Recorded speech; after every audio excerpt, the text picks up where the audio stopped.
तो यहाँ पर लेकर आ गए हैं आपके लिए बहुत ही इंपॉर्टेंट वीडियो और बहुत ही महत्वपूर्ण वीडियो आपके लिए मेरे प्यारे बच्चा लोग। सभी लोग क्या करेंगे, एक बार वीडियो को शेयर कर देंगे, लाइक कमेंट सब्सक्राइब जरूर कर देंगे। साथ ही साथ मेरे प्यारे बच्चा लोग आप सभी लोग बेल आइकन को ज़रूर दबा लेंगे। और यहाँ पर आपके लिए सबसे महत्वपूर्ण वीडियो है, ठीक है ना। विषय भौतिक विज्ञान की बात करेंगे और यहाँ पर कक्षा 12, ठीक है ना, 12 की है। और यहाँ पर आपके लिए पूरा का पूरा अर्धवार्षिक परीक्षा का जो आपके लिए जो मॉडल पेपर है यहाँ पर लेकर आ गए हैं और आपको इसका सलूशन भी बताएंगे। तो आप लोग थोड़ा ध्यान से देखिएगा और अच्छी तरीके से समझने का प्रयास करिएगा, क्योंकि हमारे जो बच्चे हैं ना, बहुत सारे बच्चे होते हैं सोचते हैं सर कितना क्वेश्चन आएगा, कैसे क्वेश्चन आएंगे, तो वो जानकारी आप लोगों को नहीं रहती है, ठीक है ना। तो आप लोग इस मॉडल पेपर के जितने भी प्रश्न हैं ना, इन सारी प्रश्नों को पढ़कर जाइएगा, क्योंकि यहाँ से मैं गारंटी देता हूँ कि डेफिनेटली आपके आंसर ज़रूर मिलने वाले हैं, ठीक है ना। तो विषय भौतिक विज्ञान की बात करेंगे, समय 3 घंटा, पूर्णांक 70 नंबर का आपका होगा, ठीक। और किसी भी परीक्षा को अगर आप दे रहे हैं, ये इंटर की नहीं, आगे किसी भी परीक्षा को अगर आप देंगे तो वहाँ पर आप निर्देश को ज़रूर पढ़िएगा।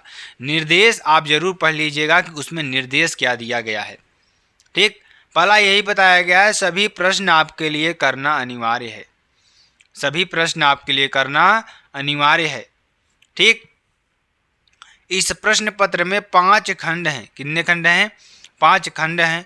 खंड अ, खंड ब, खंड स, खंड द तथा खंड य, ठीक है ना।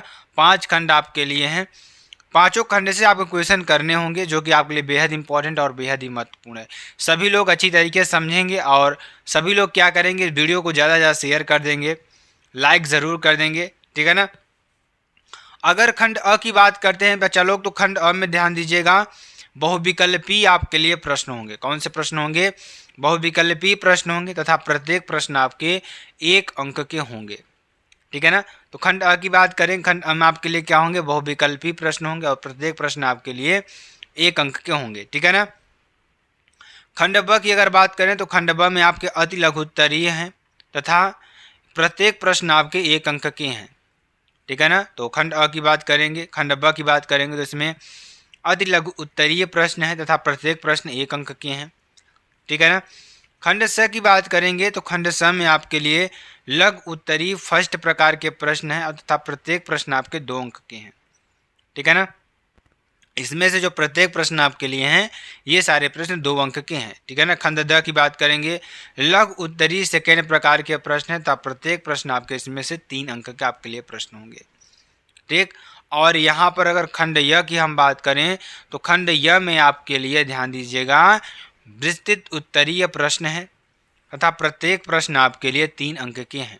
कितने अंक के? 3 अंक के हैं, ठीक है ना। तो इस बात को नोट कर लीजिएगा सभी लोग और ध्यान दीजिएगा यहाँ पर, ठीक है ना। तो चलिए अब अति लघु उत्तरीय खंड अ की प्रश्नों की बात करेंगे। आपके लिए बहुविकल्पी प्रश्न इसमें आते हैं, तो पहले बहुविकल्पी प्रश्नों को पढ़ लेते हैं, उसके बाद आपको हम थोड़ा जो प्रश्न इसमें दिए गए उनको भी सॉल्व करने का प्रयास करेंगे, ठीक है ना। तो सभी लोग क्या करेंगे, अच्छी तरीके से वीडियो में बने रहेंगे और सभी लोग प्रश्नों का जवाब जरूर देंगे इसमें, ठीक है ना। तो पहला आपके लिए क्वेश्चन क्या है, वैद्युत विभव का मात्रक क्या है? सभी को बताना है इसमें वैद्युत विभव का मात्रक क्या होता है। तो सभी लोग देखिए 4 ऑप्शन आपको दिख रहा होगा, जूल प्रति कूलाम, जूल कूलाम, वोल्ट प्रति मीटर या जूल प्रति कूलाम मीटर। तो यहाँ पर अगर आंसर की बात करें सभी लोग मेरे प्यारे बच्चा लोग, तो इसका आंसर क्या हो जाएगा? जूल प्रति कूलाम हो जाएगा। क्या हो जाएगा? जूल प्रति कूलाम आपका आंसर हो जाएगा, ठीक है ना। अगला क्वेश्चन, किसी एक समान चुंबकीय क्षेत्र में क्या करा है? किसी एक समान चुंबकीय क्षेत्र में एक इलेक्ट्रॉन क्षेत्र के लंबवत प्रवेश करता है। क्या कर रहा है? किसी एक समान चुंबकीय क्षेत्र में एक इलेक्ट्रॉन क्षेत्र के लंबवत प्रवेश करता है। मान लीजिए कोई हमारे पास क्या है, देखिए मैं आपको थोड़ा समझाने का प्रयास करता हूँ इसमें, ताकि आप लोग थोड़ा रिलेट कर पाएँ और चीज़ों को अच्छी तरीके से समझ पाएँ, ठीक है ना। यहाँ पर देखिए क्या कर रहा है, अगर इसमें हम देखें तो सबसे पहले क्या कर रहा है कि एक समान चुंबकीय क्षेत्र में, मान लीजिए ये हमारा क्या है, चुंबकीय क्षेत्र है, ठीक है ना। ये हमारा क्या है, चुंबकीय क्षेत्र है, ठीक है ना। अब इस चुंबकीय क्षेत्र में कह रहा है कि एक इलेक्ट्रॉन क्षेत्र के लंबवत प्रवेश करता है। मान लीजिए कोई इलेक्ट्रॉन है, क्षेत्र के लंबवत सीधा सीधा क्या कर रहा है, प्रवेश कर रहा है। कोई इलेक्ट्रॉन हमारे पास है, ये क्या कर रहा है, प्रवेश कर रहा है। तो अब इस इलेक्ट्रॉन का पथ क्या होगा, अब इस इलेक्ट्रॉन का पथ क्या होगा, तो चुंबकीय क्षेत्र में अगर यह इलेक्ट्रॉन जाएगा इसका पथ कैसा होगा। अब ये लंबवत प्रवेश करेगा तो यह किस मार्ग से इस क्षेत्र में घूमेगा, ये आपको बताना है। तो आप लोग बताइए, 4 ऑप्शन आपके लिए है, परवलयाकार, सरल रेखी, दीर्घवृत्ताकार और वृत्ताकार। देखिए नॉर्थ और साउथ 2 पोल होते हैं इसमें, तो अगर 2 पोल होते हैं तो किरणें नॉर्थ से निकलते हैं साउथ में घुस जाती हैं, ठीक, इधर से भी नॉर्थ से निकलते हैं साउथ में घुस जाती हैं। तो ये चीज़ आपके लिए बेहद इंपॉर्टेंट है, ठीक है ना। तो आप सोचिए जब कोई इलेक्ट्रॉन इसमें घुसेगा तो क्या करेगा, वो घूमने का प्रयास करेगा। तो कौन सा क्षेत्र बनता है आपके लिए, वृत्ताकार बनता है। कैसा क्षेत्र बनता है आपके लिए, वृत्ताकार क्षेत्र बनता है, ठीक है ना। ये तो प्रश्नों को अच्छी तरीके से पढ़िएगा। चलिए अगले प्रश्न की ओर बढ़ते हैं। अगला प्रश्न देखिए याद करने वाला प्रश्न है, ज़्यादा इसमें दिमाग लगाने वाली बात नहीं है, क्योंकि ऐसे प्रश्नों को याद ही किया जाता है। तो क्या कह रहा है, एक कुचालक माध्यम का परावैद्युतांक हो सकता है। मान लीजिए कोई आपके पास कुचालक माध्यम है, ठीक, उसका परावैद्युतांक हो सकता है, कितना हो सकता है, के बराबर -3, के बराबर 0, के बराबर 0.7, के बराबर 6। तो अगर आपसे कभी यह प्रश्न पूछ लेता है कि आप बताओ कि कुचालक माध्यम का परावैद्युतांक हो सकता है, तो कितना हो सकता है आपके लिए, तो यहाँ पर आपके लिए हो सकता है के बराबर 6। कितना हो सकता है, के बराबर 6 आपके लिए हो सकता है, ठीक है ना। चलिए अगला क्वेश्चन, अगला क्वेश्चन देखिए क्या है, एक वर्णी प्रकाश, मान लीजिए कोई हमारा पास क्या है, एक वर्णी प्रकाश है। एक वर्णी का मतलब क्या, एक ही रंग का प्रकाश, उसमें कोई अलग सा रंग मिक्स नहीं हुआ होगा, ठीक है ना। तो आप लोग क्वेश्चन को समझने का प्रयास करिएगा थोड़ा सा, और जो मैं लैंग्वेज और जो अगर आपको जो भी चीज़ नहीं समझ में आ रही है थोड़ा आप लोग कमेंट ज़रूर कर दीजिएगा, सर मुझे ये चीज़ नहीं समझ में आ रही है, ठीक है ना। तो मैं उसको बताने का ज़रूर प्रयास करूँगा आपको, और उसका सल्यूशन भी देने का प्रयास करूँगा, ठीक है ना। चलिए यहाँ पर देखिए मेरा मूल मेटू क्या है, आपके लिए प्रश्नों को बताना कि कौन से प्रश्न आपके लिए आ सकते हैं, क्योंकि अगर आप प्रश्न बता देंगे तो आप लोग क्या करेंगे, उस प्रश्न को जरूर ढूंढ कर पढ़ेंगे, और ढूंढ के पढ़ने के बाद क्या करेंगे, कल एग्जाम में क्या करेंगे, ज़रूर इसका जवाब दे देंगे। तो आपके लिए प्रश्नों को जानना तो आवश्यक है ना, कि किस तरीके से हमारे जो प्रश्न हैं वो एग्ज़ाम में आ रहे हैं या पूछे जा रहे हैं, ठीक है ना। तो ये बात आपके लिए है। तो एक वर्णी प्रकाश किसी एक माध्यम से दूसरे माध्यम में प्रवेश करता है, तो प्रकाश का कौन सा अभिलक्षण नहीं बदलता। मान लीजिए हमारे पास 2 माध्यम है, एक माध्यम है कांच, ये हमारे पास कांच का टुकड़ा है, ठीक है ना, ये हमारे पास कांच का टुकड़ा है। इसमें हम क्या करें, ये हमारे पास एयर है और ये हमारा कांच है।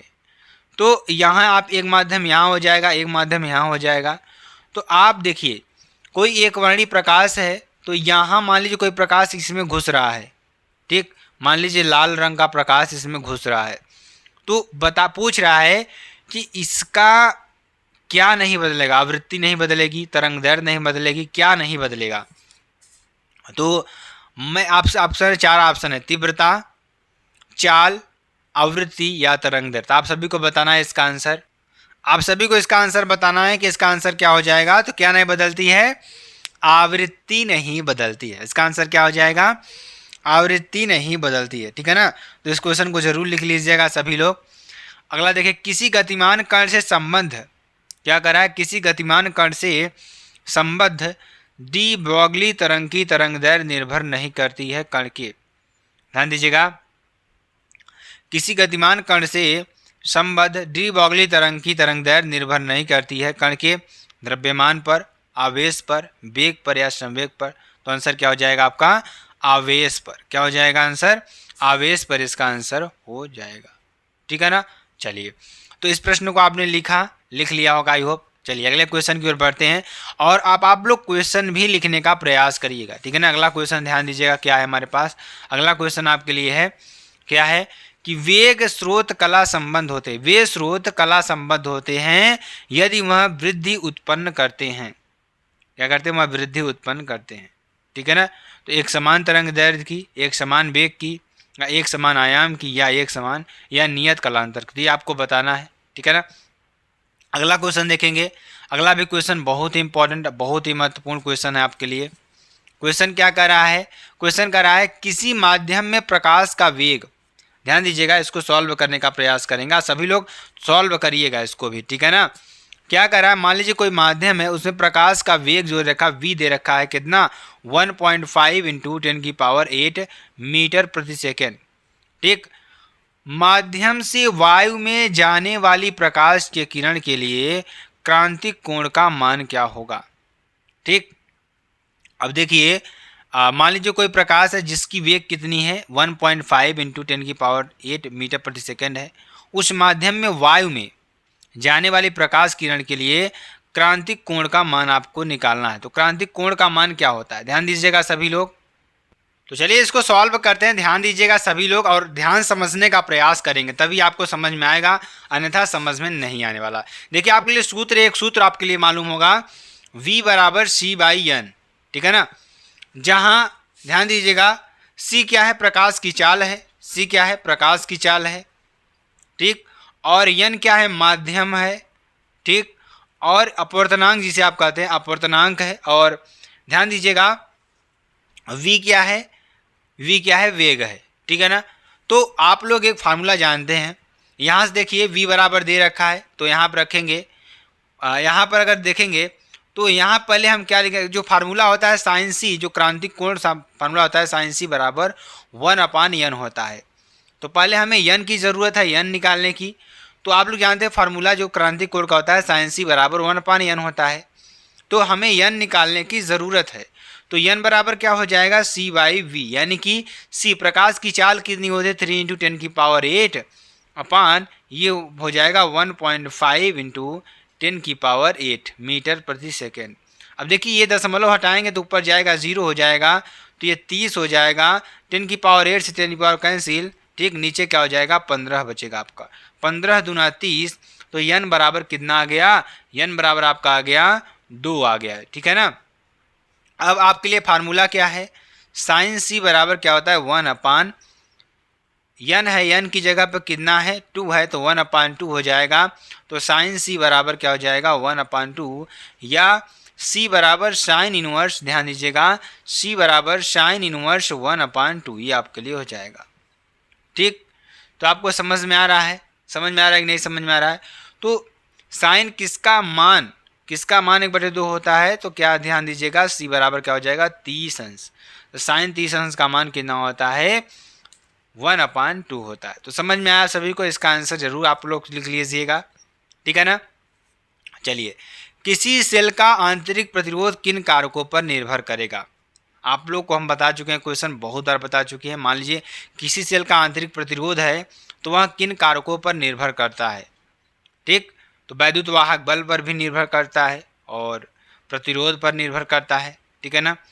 और ध्यान दीजिए, चलिए अगला क्वेश्चन, वैद्युत ध्रुव की अक्षीय रेखा पर वैद्युत विभव का सूत्र लिखो एवं संकेतांकों के अर्थ बताओ। ये आपको प्रश्न बताना है, ठीक है ना।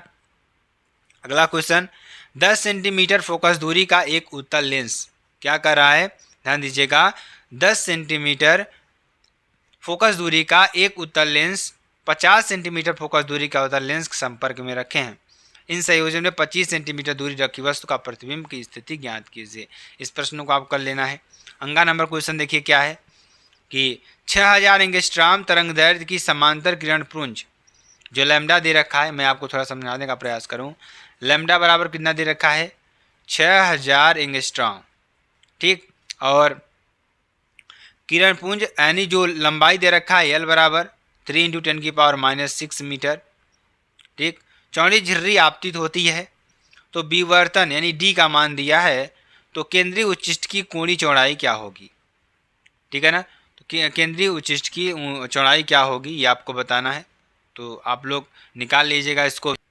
तो यहाँ पर अगर देखा जाए तो सूत्र आपके लिए क्या होता है? W बराबर D लैम्डा अपान D, ठीक है ना। तो केंद्रीय पुंज की चौड़ाई आपके लिए पूछा है, ठीक है ना। तो ये आपसे पूछा है, यानी W का मान आपसे पूछा है। किसका मान? W का मान पूछा है। लैम्डा का मान दे रखा है, ठीक है ना। लैम्डा का मान दे रखा है और ध्यान दीजिएगा इसमें जो समांतर किरण पुंज 3 इंटू 10⁻6 मीटर चौड़े झिर्री पर आपतित होती है, ठीक है ना। तो आपको विवर्तन प्रारूप का निकालना, तो इस फार्मूले से आप निकाल लीजिएगा, जो कि आपके लिए बेहद इंपॉर्टेंट है। ठीक है ना। चलिए अगला क्वेश्चन, एक कूलाम आवेश कितने इलेक्ट्रॉन होते हैं? ठीक है ना, एक कूलाम आवेश पर कितने इलेक्ट्रॉन होते हैं? ठीक है ना। तो इलेक्ट्रॉनों की संख्या आपको बतानी है, एक कूलाम आवेश पर कितने इलेक्ट्रॉन होते हैं। Q बराबर एन ई होता है। ठीक है ना, तो Q बराबर एन ई होता है। ठीक, एन बराबर क्या हो जाएगा, Q बाई ई। ठीक, यानी कि एन बराबर क्या हो जाएगा, Q का मान कितना दिखा, एक कूलाम, और ई का मान 1.6 इंटू 10⁻⁻19। इसको सॉल्व कर लीजिएगा, ऊपर जाएगा तो 10, ठीक है ना, अपान इंटू 16 हो जाएगा, इंटू 10 की पावर ऊपर जाएगा तो 19 हो जाएगा। ठीक है ना। तो यहाँ पर इसको अगर हम सॉल्व करेंगे तो यहाँ से 5, यहाँ से 8, ठीक है ना, तो यहाँ से 6 पॉइंट यहाँ पर अगर इसको हम डिवाइड करेंगे तो यहाँ पर क्या हो जाएगा 6.3, ठीक है ना, इंटू 10⁻19, ये आपका संख्या में आएगा। ऐसे आप निकाल लीजिएगा, ठीक है ना, इस तरीके से आप निकाल लीजिएगा। चलिए अगले क्वेश्चन की बात करेंगे। अगला क्वेश्चन देखिए, खंड स की बात करेंगे। यदि किसी क्या करा, यदि किसी 8 सेंटीमीटर भुजा वाले एक केंद्र पर, घन के केंद्र पर एक कूलाम आवेश रखा है, जन के किसी एक फलक के बाहर वाले आने वाले फ्लक्स की गणना करो। ठीक है ना, यंग के यहाँ पे करा है, जन के किसी एक फलक के बाहर आने वाले फ्लक्स की गणना करो। ठीक है ना, तो यहाँ पर जन नहीं, घन के, क्या होगा, घन के किसी फलक से बाहर आने वाले फ्लक्स की गणना कीजिए। ठीक, अगला क्वेश्चन, यंग के द्विस्लिट प्रयोग में अधिकतम व न्यूनतम तीव्रताओं का अनुपात 9:1 है। दोनों तरंगों की तीव्रताओं का अनुपात ज्ञात करो। ठीक है ना। अगला, वैद्युत द्विध्रुव से आप क्या समझते हैं? द्विध्रुव आघूर्ण का सूत्र, मात्रक एवं बेमीही सूत्र आप देना है। ठीक है ना। अनुचुंबकी एवं प्रतिचुंबकी पदार्थ से आप क्या समझते हो? प्रत्येक का एक एक उदाहरण आपको देना है। ठीक है ना। चलिए अगला क्वेश्चन ध्यान दीजिएगा। अगला क्वेश्चन, अनुगमन वेग से आप क्या समझते हैं? और धारा एवं अनुगमन वेग में आपको संबंध स्थापित करना है। ओमीय एवं अनओमीय प्रतिरोध से आप क्या समझते हो? प्रत्येक का एक एक उदाहरण आपको देना है, या वीआई ग्राफ भी आपको खींचना है। खंडेया की बात करेंगे। हाइगेंस के द्वितीयक तरंगिकाओं का सिद्धांत की व्याख्या करो एवं तरंगार को समझाओ। ठीक है ना। अथवा प्रकाश विद्युत प्रभाव के नियम लिखो। ठीक, दिए गए परिपथ के लिए प्रत्येक शाखा में बहने वाली धारा की गणना करो। ठीक है ना। ये आपके लिए थोड़ा चित्र नहीं दिखाई दे रहा है, लेकिन मैं आपको थोड़ा चित्र बना देता हूँ। ठीक है ना, यहाँ से आपके लिए हो जाएगा। ठीक, यहाँ से धारा जा रही, यहाँ से I1। ठीक, यहाँ से आपके लिए एक रेजिस्टेंस लग जाएगा, पुनः आपके लिए यहाँ पर एक रेजिस्टेंस लगेगा। ठीक, यहाँ से आपको धारा आएगी और एक रेजिस्टेंस आपको यहाँ बीच से पूरा लगा हुआ दिखाई देगा। ठीक है ना। इस तरीके से आपका पूरा फिगर बना हुआ, आप देख लीजिएगा इसको। वैद्युत परिपथ संबंधी किरचॉफ के नियम को उदाहरण देकर समझाओ। वैद्युत द्विध्रुव के कारण अक्षीय स्थिति में किसी बिंदु पर वैद्युत क्षेत्र की तीव्रता का सूत्र ज्ञात करो। ठीक है ना। और एक समान वैद्युत क्षेत्र में वैद्युत द्विध्रुव पर लगने वाले बल आघूर्ण का व्यंजक प्राप्त करो। ठीक है ना। व्यतिकरण से आप क्या समझते हो? व्यतिकरण के लिए आवश्यक शर्तें, दो शर्तें लिखो। विवर्तन क्या है, इसके लिए आवश्यक प्रतिबंध क्या है? संपर्क में रखे दो पतले लेंसों के संयोजन के तुल्य फोकस दूरी का सूत्र ज्ञात करो। अथवा +5 डायोप्टर तथा -2 डायोप्टर क्षमता के दो लेंस संपर्क में रखे हैं तो संयुक्त लेंस की फोकस दूरी की गणना करो। ठीक है ना। अगला देखेंगे, खंड द की बात करेंगे। तो एक समान आवेशित अनंत विस्तार की समतल चादर के निकट वैद्युत क्षेत्र की तीव्रता गॉस के नियम की सहायता से ज्ञात करो।